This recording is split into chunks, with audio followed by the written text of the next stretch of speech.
Students, today we will study about isomerism. Simplest example is our hand. Today we will study about types of isomerism. First of all, let's start with the definition of isomerism. Basically, it is a phenomena in which two or more compounds they exist having the same molecular formula, but they have different properties, either different chemical properties or different physical properties. Okay, so such compounds are known as isomers. For example, C2H6O, this is a molecular formula, but there can be two different isomers. One is alcohol and another one is ether. So these are two different compounds having the same molecular formula and their properties will be different. The functional group is different, so their properties will be different. So they are known as isomer of each other. Next is the types of isomerism.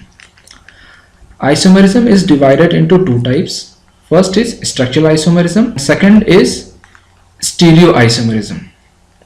Then further, structural isomerism is divided into four types. First is chain isomerism, second position isomerism, third functional group isomerism, fourth metamerism.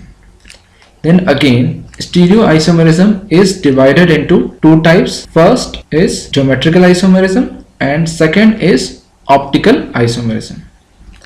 Let's study about these in detail. First is structural isomerism. So what is structural isomerism? In structural isomerism, as in case of isomerism, the molecular formula will be same, but they will have a different structural formula. Their structure will be different. We'll study with examples further on. Okay. Next, the structural isomerism is further divided into four types: chain isomerism, position isomerism, functional group isomerism and metamerism. First is chain isomerism.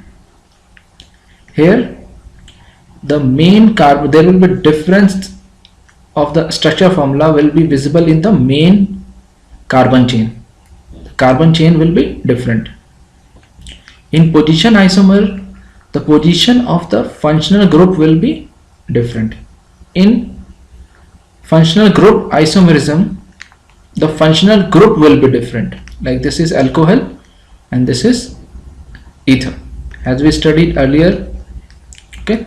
In metamerism, the number of alkyl group about the functional group will be different. We'll take all these in detail later on. Okay.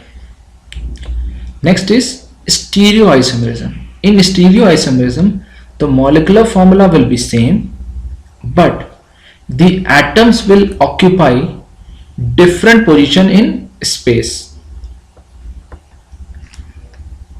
It has two types: geometrical isomerism and optical isomerism. In geometrical isomerism, due to restricted bond rotation, there will be two different forms: cis or trans or E or Z. For example, here the hydrogen atoms, they are on the same side and chlorine atom are on the opposite side. This is cis, whereas in trans the hydrogen atoms are on the opposite side and chlorine atom are on the other side. Cis and trans. Similarly, optical isomerism, such type of isomerism will occur only when molecules have a chiral center and they will have non-superimposable mirror image of each other. And what they do is they change the plane polarized light polarity. Okay, we'll discuss all these in detail one by one. First of all, let's take up structural isomerism. So definition is they have the same molecular formula but they have different structural formula. chain isomerism, they will have different arrangement of the carbon skeleton. Like in the main carbon chain, in one case there will be 4, in another case it will be 3 and 1 will be in the substitute. So because of this, they will have slightly different physical properties, but since the functional group is same, so their chemical properties will be same. And as the number of branches increases, so the boiling point decreases. Second is positional isomerism. In positional isomerism, the skeleton will be same. The number of carbon in the chain will be same. Functional group will be same, but the position of functional group will be different. So since the functional group is same, so they will have similar chemical properties, but they can have slightly different physical properties as the position of functional group is changing. Next is functional group isomerism. In this, the functional group itself will change, and since the chemical properties depend upon the functional group, so their chemical properties will change and their physical property will also change. Last is metamerism. In metamerism, the functional group is same. Okay, so since functional group is same, so chemical properties will be similar. What is different is this type of isomerism occur only in that functional group in which there is at least 2 different alkyl group on the either side of functional group. So because of that, there will be slight difference in physical properties. Let's analyze one by one. First is chain isomerism. As we have studies in chain isomerism, the difference will be in the carbon skeleton.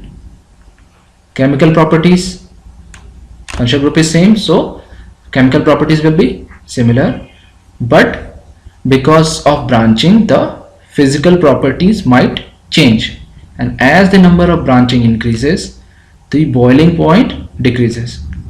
Let's analyze this by an example. For example, take butane.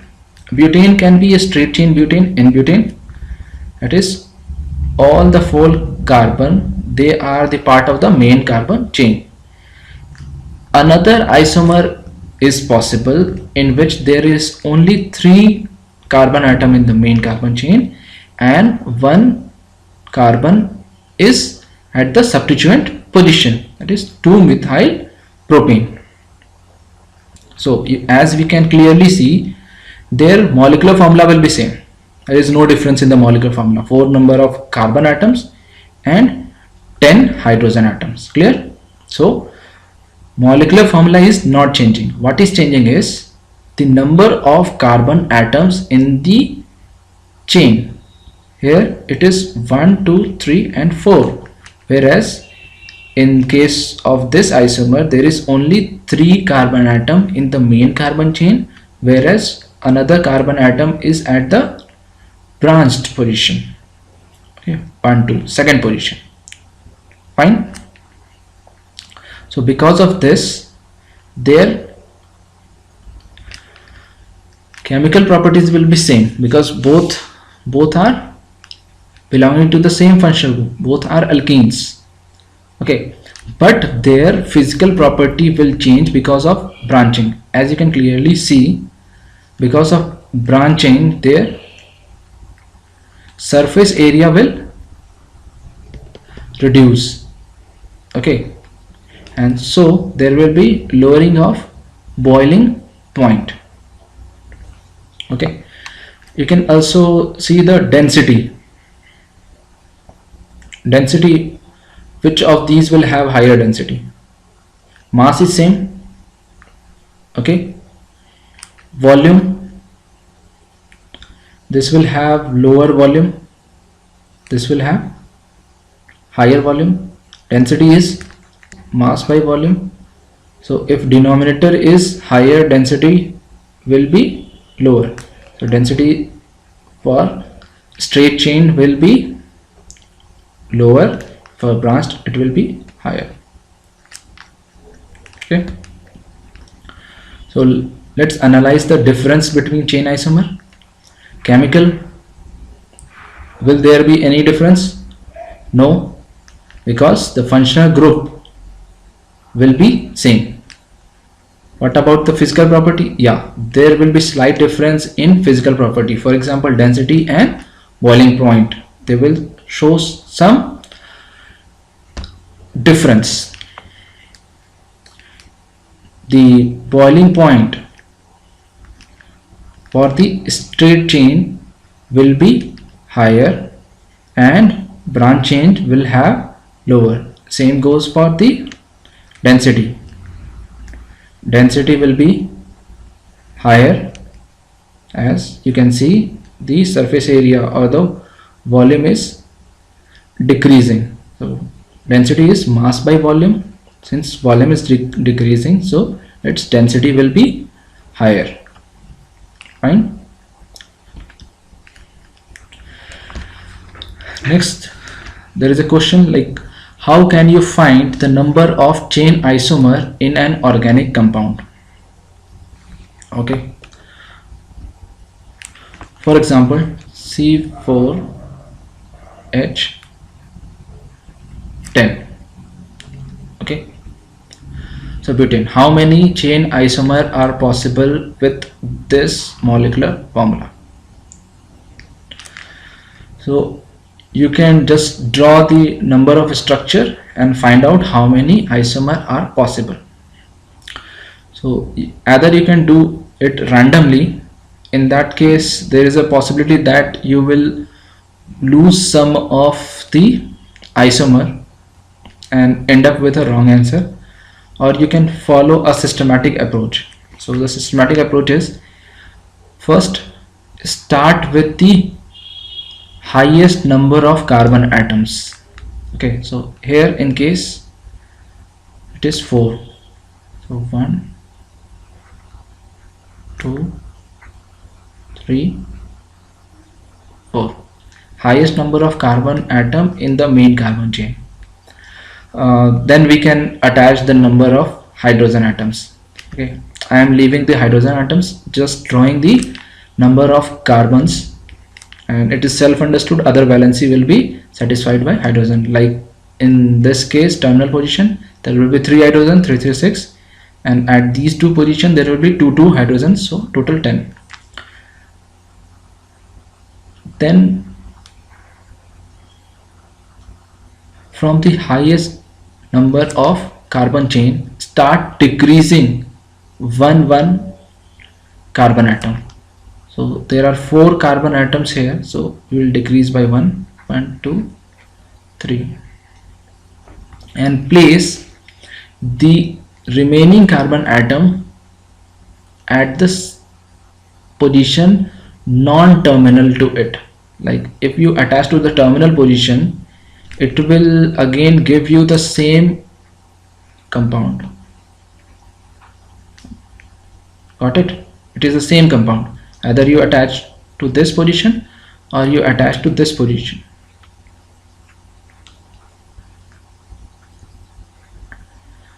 These two compounds are the same, so it is just the repetition. So we will not attach to the terminal position, so we are left with only one position. So we have only 2 possible chain isomer for butane. Let's take another example, C5H12, what its name is, pentane. So again we will start with the highest number of carbon chain, and then subsequently we will reduce 1 carbon atom, then we will reduce 2 carbon atom, and further we'll keep on reducing till such iteration stops. Okay, so let's start with the 5 carbon atom, 1, 2, 3, 4, 5. Then we have to start the iteration. We have to decrease 1 carbon atom at a time. 1, 2, 3, 4. Can't attach to the terminal position. That's it. we can attach either at this carbon or at this carbon, but these two positions are identical, as we have studied in IPC nomenclature. The IPC name for both these compound will be same, 2-methyl butane. This is also 2-methyl butane. So these two are identical, so no need to repeat it. Then next step is further reduce one carbon atom. So main chain will have only 3 carbon atom, can't attach to the terminal position, so remove it. We are left with only one option, that the 2 carbon atom can be attached only to this central carbon atom. Okay, if you attach like this both carbon atom to the same carbon atom, then it will no longer be a 3 carbon chain, it will convert into a 4 carbon chain, and it will be this compound itself. So this will again be a repetition. So we got only 3 possible chain isomers. Let's take another example. Let's take example of hexane. So again we will do the same procedure.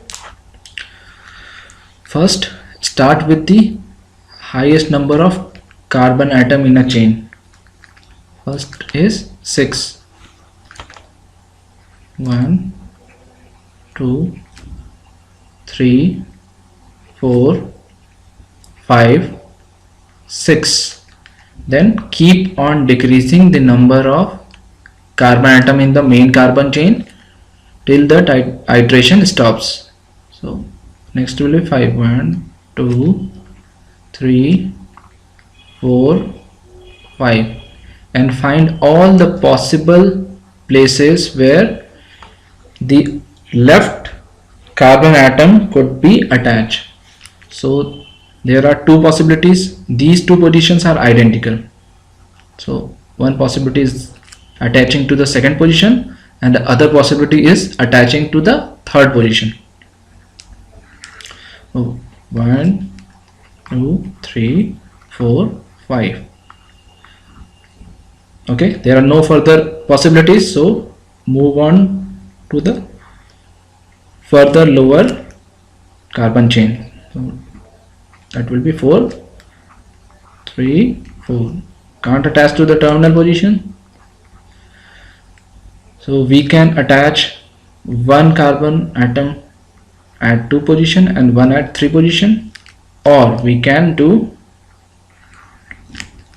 attach both carbon atom at the same position, either attach either on this carbon or at the another carbon, they are identical. So we got total 5 chain isomer for hexane. Similarly you can do it for the higher number of carbon atom. So just try for hexane,